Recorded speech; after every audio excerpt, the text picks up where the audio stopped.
Assalamualaikum warahmatullahi wabarakatuh. Perkenalkan, nama saya Astria Wigati, NIM 18 17 40 10 50 dari kelas 7 MPIB. Di sini saya akan mempresentasikan terkait tugas ujian tengah semester mata kuliah manajemen supervisi pendidikan. Oke. Materi yang pertama yaitu tentang definisi supervisi. Supervisi secara etimologis berasal dari bahasa Inggris to supervise atau mengawasi. Menurut Merriam-Webster Collegiate Dictionary disebutkan bahwa supervisi merupakan a critical watching and directing. Beberapa sumber lainnya menyatakan bahwa supervisi berasal dari dua kata yaitu superior dan vision. Lalu menurut salah satu tokoh, supervisi ialah suatu aktivitas pembinaan yang direncanakan untuk membantu para guru dan pegawai sekolah lainnya dalam melakukan pekerjaan secara efektif. Menurut tokoh lainnya menyatakan bahwa supervisi merupakan proses untuk menerapkan pekerjaan apa yang sudah dilaksanakan, menilainya dan bila perlu mengoreksi dengan maksud supaya pelaksanaan pekerjaan sesuai dengan rencana semula. Supervisi ialah suatu aktivitas pembinaan yang direncanakan untuk membantu para guru dan pegawai sekolah lainnya dalam melakukan pekerjaan mereka secara efektif. Jadi dari beberapa pendapat definisi supervisi yang tadi sudah dibacakan, dapat disimpulkan bahwa pada hakikatnya supervisi adalah perbaikan hal belajar dan mengajar dengan melakukan stimulasi, koordinasi, dan bimbingan secara kontinu atau berkelanjutan untuk meningkatkan pertumbuhan jabatan guru secara individual maupun secara kelompok. Seperti itu ya. Lalu poin yang kedua yaitu tentang perkembangan paradigma supervisi pendidikan. Sebenarnya di dalam perkembangan paradigma supervisi pendidikan, sebelumnya memang terdapat dampak negatif yang ditimbulkan dari supervisi tradisional itu lebih banyak. Maka konsep supervisi yang mengarah kepada inspeksi semakin lama, semakin ditinggalkan, yang bersamaan dengan itu juga lahir supervisi yang lebih demokratis sebagai gugatan terhadap supervisi tradisional. Dan supervisi tersebut kemudian dikenal sebagai supervisi modern. Dimulai dari supervisi tradisional, kemudian menuju kepada supervisi modern. Istilah supervisi modern adalah sebutan untuk menggantikan istilah supervisi tradisional di bidang pendidikan yang cenderung mengarah ke inspeksi sebagai bentuk model pembinaan staf pada organisasi yang cenderung mengarah kepada kekuasaan yang bersifat otoriter, serta selalu mencari kesalahan orang-orang yang diawasi. Poin yang selanjutnya yaitu tentang tujuan supervisi. Menurut salah satu tokoh, di bukunya dijelaskan bahwa tujuan supervisi ialah memberikan layanan dan bantuan untuk meningkatkan kualitas mengajar guru di kelas yang pada gilirannya untuk meningkatkan kualitas belajar siswa. Jadi, kalau kualitas mengajar guru di kelas itu baik, otomatis kualitas belajar siswa pun akan terus meningkat dan lebih baik lagi seperti itu.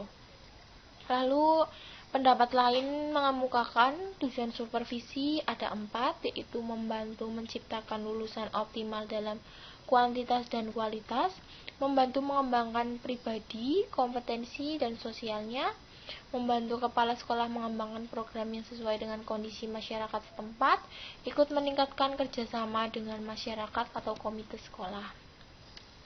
Untuk mencapai tujuan pendidikan tersebut, jadi di dalam supervisi, peran kepala sekolah atau supervisor itu sangatlah penting karena supervisi adalah suatu kegiatan pengawasan kepala sekolah atau kepala madrasah untuk memperbaiki kondisi baik fisik maupun kondisi non-fisik untuk mencapai proses pembelajaran yang lebih baik. Jadi dapat dipahami bahwa supervisi bukan suatu perintah, akan tetapi merupakan bimbingan, pembinaan, dan arahan kepada guru. Seperti itu. Lalu dapat disimpulkan juga bahwa tujuan diadakannya supervisi dalam pendidikan adalah untuk mengembangkan situasi belajar mengajar yang lebih baik dengan cara membantu guru dalam meningkatkan kinerjanya dalam rangka mengajar siswa tersebut. Poin yang selanjutnya yaitu tentang fungsi supervisi. Fungsi utama supervisi pendidikan ditujukan pada perbaikan dengan meningkatkan situasi belajar mengajar. Sehubungan hal tersebut, salah satu tokoh memberikan definisi fungsi supervisi terdapat 8, yaitu mengkoordinir semua usaha sekolah, memperlengkap kepemimpinan sekolah, memperluas pengalaman guru-guru, menstimulasi usaha-usaha yang kreatif, memberi fasilitas dan penilaian yang terus-menerus, menganalisis situasi belajar mengajar, memberikan pengetahuan dan keterampilan kepada setiap anggota maupun staf, memberikan wawasan yang lebih luas dan integrasi dalam merumuskan tujuan-tujuan pendidikan dan meningkatkan kemampuan mengajar guru. Lalu dalam poin selanjutnya yaitu pendekatan dalam supervisi. Pendekatan dalam supervisi pengertiannya sendiri yaitu pendekatan dalam supervisi sendiri yaitu dan ada juga macam-macam pendekatan dalam supervisi. Pengertian pendekatan dalam supervisi. Pendekatan berasal dari kata approach adalah cara mendekatkan diri kepada objek atau langkah-langkah menuju objek. Lalu menurut tokoh, pendekatan adalah suatu proses untuk mengidentifikasi kebutuhan, menyeleksi masalah, menemukan persyaratan untuk memilih alternatif pemecahan masalah, mendapatkan metode dan alat serta mengimplementasikan dan mengevaluasi. Sedangkan menurut tokoh lainnya, pendekatan juga bisa diartikan sebagai cara pandang atau paradigma yang terdapat dalam suatu bidang ilmu yang selanjutnya digunakan untuk memahami masalah dan menggunakannya untuk mencapai tujuan. Jadi dapat disimpulkan bahwa pendekatan adalah cara pandang untuk mengidentifikasi kebutuhan dan menyeleksi masalah serta menemukan alternatif pemecahan permasalahan sehingga tercapai tujuan suatu program. Seperti itu. Macam-macam pendekatan sendiri itu ada pendekatan humanistik, yaitu muncul dari asumsi bahwa guru tidak diperlakukan sebagai alat semata untuk meningkatkan kualitas belajar mengajar. Dalam proses pembinaan, guru mengalami perkembangan secara terus-menerus dan program supervisi harus dirancang untuk mengikuti pola perkembangan itu. Dalam teknik supervisi yang digunakan dalam pendekatan humanistik, para supervisor tidak mempunyai format yang standar, tetapi menyesuaikan kepada kebutuhan guru. Mungkin hanya melakukan observasi tanpa melakukan analisis dan interpretasi. Mungkin juga hanya mendengar tanpa membuat observasi atau mengatur penataran dengan atau tanpa memberi sumber dan bahan belajar yang diminati guru. Jadi di dalam pendekatan humanistik ini terdapat 3 tahapan. Yang pertama itu ada tahapan pembicaraan awal, kedua tahapan observasi, analisis dan interpretasi, dan yang ketiga itu pembicaraan akhir. Oke, untuk pendekatan yang kedua yaitu ada pendekatan kompetensi. Pendekatan kompetensi mempunyai makna bahwa guru harus mempunyai kompetensi tertentu untuk melaksanakan tugasnya. Asumsi pendekatan ini adalah bahwa tujuan supervisi adalah membentuk kompetensi minimal yang harus dikuasai guru. Guru tidak memenuhi kompetensi dianggap tidak akan produktif. Jadi di dalam pendekatan kompetensi itu guru diwajibkan harus memiliki kompetensi. Tujuan supervisor dalam pendekatan kompetensi ini menciptakan lingkungan yang sangat terstruktur, sehingga secara bertahap guru dapat menguasai kompetensi yang dituntut dalam mengajar. Jadi, semisal seorang guru bahasa Inggris dia harus memiliki kompetensi mahir dalam bahasa Inggris, seperti itu. Situasi terstruktur tersendiri meliputi yang pertama, definisi tentang tujuan kegiatan supervisi yang dilakukan untuk tiap kegiatan. Yang kedua, penilaian kemampuan mula guru dalam segala pirantinya. Yang ketiga, program supervisi yang dilakukan dengan segala rencana terinci secara tentang pelaksanaannya dan monitoring kemajuan guru dan penilaiannya untuk mengetahui apakah program itu berhasil atau tidak, seperti itu. Lalu untuk pendekatan yang ketiga ada pendekatan klinis, merupakan bentuk supervisi yang difokuskan pada peningkatan mengajar dengan melalui siklus yang sistemik dalam perencanaan, pengamatan, serta analisis yang intensif dan cermat tentang penampilan mengajar yang nyata, serta bertujuan mengadakan perubahan dengan cara rasional. Di dalam pendekatan klinis, bahwa proses belajar guru untuk berkembang dalam jabatannya tidak dapat dipisahkan dari proses belajar yang dilakukan guru tersebut. Oke, jadi di sini guru dapat berkembang dalam jabatannya itu semata-mata karena proses belajar dan usaha yang dilakukan oleh guru tersebut seperti apa. Belajar bersifat individual. Oleh karena itu, proses sosialisasi harus dilakukan dengan membantu guru secara tatap muka dan individual.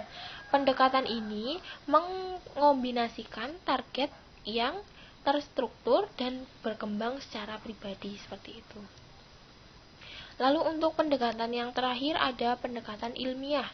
Bercirikan adanya penekanan penggunaan metode ilmiah, penerapan metode pengukuran terhadap fungsi dan prestasi pengajaran sekolah, pengumpulan data yang objektif dan kuantitatif, serta penganalisanya dengan perhitungan statistik. Pendapat tentang aktivitas pengajaran ditunjang dengan data yang nyata.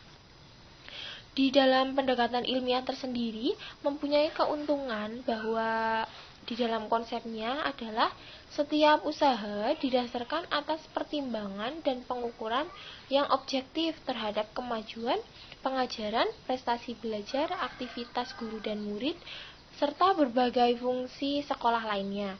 Di samping itu, konsep dalam pendekatan ilmiah menurut studi yang ilmiah yang menguji hipotesa dan teori-teori dalam praktek pendidikan, serta mengembangkan teori-teori atau hipotesa yang baru.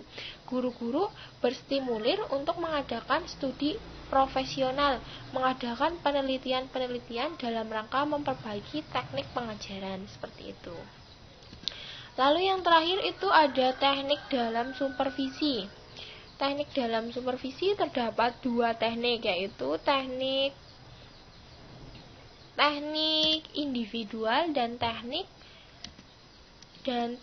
kelompok. Yang dimaksud teknik individual, dalam teknik ini supervisi yang dilakukan secara perseorangan. Beberapa kegiatan yang dilakukan antara lain mengadakan kunjungan kelas. Kepala sekolah datang ke kelas untuk mengobservasi bagaimana guru mengajar, seperti itu. Lalu di dalam teknik kelompok adalah teknik yang digunakan bersama-sama oleh supervisor dengan sejumlah guru dalam suatu kelompok. Beberapa orang yang diduga memiliki masalah lalu dikelompokkan secara bersamaan, kemudian diberi pelayanan supervisi sesuai dengan permasalahan yang sedang mereka hadapi. Beberapa kegiatan yang dapat dilaksanakan antara lain mengadakan pertemuan atau rapat. Jadi seorang kepala sekolah menjalankan tugasnya berdasarkan rencana yang telah disusun, termasuk mengadakan rapat secara periodik dengan guru-guru. Dalam hal ini, rapat yang diadakan itu bertujuan untuk melakukan supervisi, seperti itu. Lalu contoh dalam teknik individual itu terdapat banyak. Salah satunya antara lain teknik individual antara lain yang pertama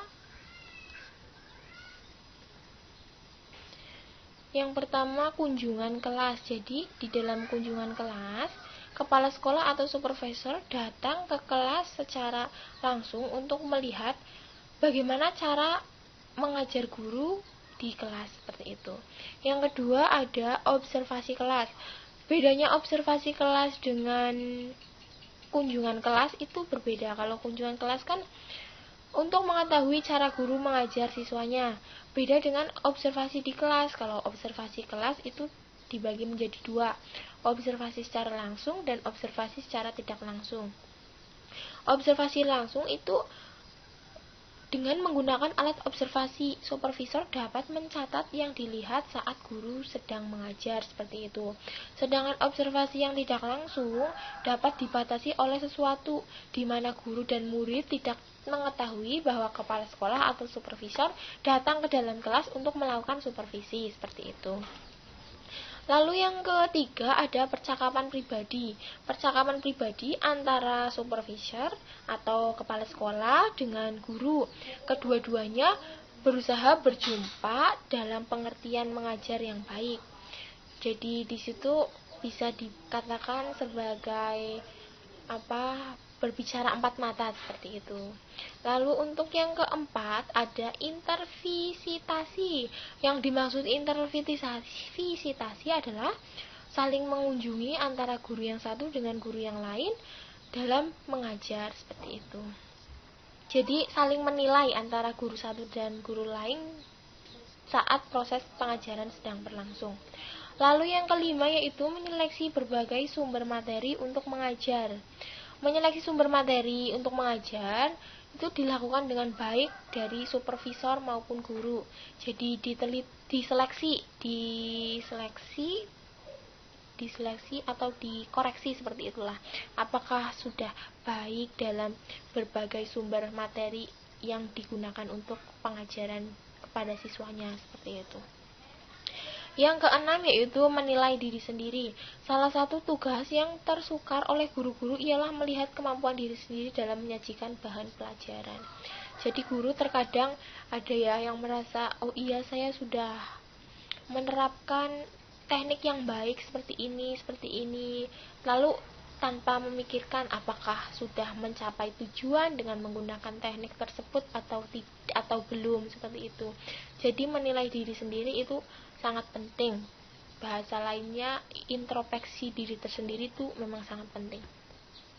Lalu untuk teknik kelompok sendiri contohnya yaitu pertemuan orientasi. Pertemuan orientasi yaitu pertemuan kepala sekolah dengan guru yang bertujuan menghantar guru tersebut memasuki suasana kerja yang baru. Seperti itu. Lalu untuk yang kedua ada rapat guru.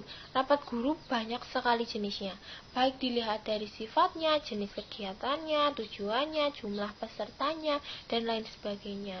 Jadi rapat guru akan menghasilkan guru yang lebih baik jika direncanakan dengan baik, dilaksanakan sesuai dengan perencanaan, dan ditindaklanjuti sesuai dengan kesepakatan yang sudah dibentuk dalam hasil rapat tersebut.